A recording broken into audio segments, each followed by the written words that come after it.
Bus உள்ளே போயிருக்கா. Bus போனதா என்னன்னு தெரியலையே. நான் வார நேரத்துக்கு பஸ்ஸு வரவே வராது.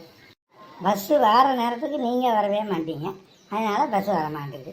பஸ்ஸு வர்ற நேரத்துக்கு நீங்கள் வரலாம்ல. ஏதாவது வேலை வெட்டி இல்லாமல் வெளியே புறப்பட்டு வர முடியுமா ஐயா பஸ்ஸு வருதுன்னு சொல்லி? அது முடியாதுங்க. நான் ஒரு பேச்சுக்கு சொல்ல வந்தேன், தப்பாக நினச்சிக்கிடாதீங்க. பேச்சுக்கு பேசுகிறதா இருந்தாலும் தப்பாக பேசக்கூடாதுல்ல. அது என்ன பேச்சு? செத்த பேச்சு. பார்த்து பேசுங்க. பேச்சில் செத்த பேச்சு, உயிருள்ள பேச்சுலாம் இருக்குது. எதையுமே கவையாக பேசணும், அதான் நல்லது. இது என்னங்க வம்பா போச்சு? சும்மா நின்று என்கிட்ட வந்து நீங்கள் தான் பஸ்ஸு உள்ளே போயிருக்கான்னு நீங்கள் தான் பேச்ச ஆரம்பிச்சிங்க. பெரிய எப்படி பேசுறீங்க? உங்கள் பேச்சு எனக்கு பிடிக்கல. பேச்சை விடுமீங்க, பேச்சை விடும். பேசலை. ஐயோ அம்மா, என்ன திடீர்னு நெஞ்சு வலிக்குது. தாங்க முடியலையே. என்னையா நல்லா தானே இருந்தீரு, அதுக்குள்ளே என்ன பிரச்சனை உங்களுக்கு? என்னையா ஆச்சு? நெஞ்சு இல்லையா? ஐயோ ஆண்டவா, இவரை காப்பாற்று. ரொம்ப நன்றிங்க, என்னை காப்பாற்றிட்டீங்க. ஹாஸ்பிட்டலில் கொண்டு சேர்த்து.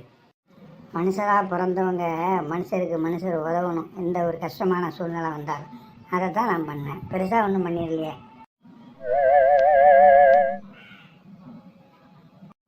என்ன இருந்தாலும் நான் உங்கள்கிட்ட அப்படி எடுத்தோம் கவுத்தோன்னு பேசியிருக்கக்கூடாது, மன்னிச்சுக்கிடுங்க.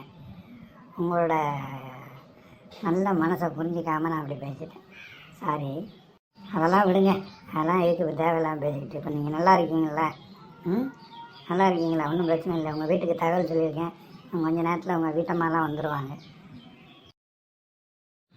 ஏம்மா, எனக்கு ஒரு யோசனை. எனக்கு உதவின விட ஒரு நாளைக்கு நம்ம வீட்டுக்கு விருந்துக்கு கூப்பிடலாமா? ஓ, கூப்பிடலாமே, தாராளமாக கூப்பிடலாம்.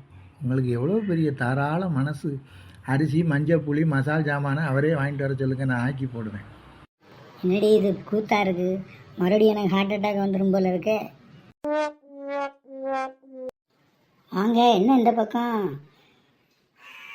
ஒரு வேலையாக வந்தேன், நான் பார்க்க வந்த ஆள் இல்லை, அவர் இங்கே வெளியே போயிருக்காருனாங்க. சரி, இன்னொரு ஆளை பார்த்துட்டு வருவோம்னு இந்த தெருவில் நடந்து வரேன். வாங்க, வீட்டுக்கு வாங்க, என் வீட்டுக்கு வாங்க. வந்து ஏதாவது காப்பி தண்ணியாவது குடிச்சிட்டு தான் போகணும்.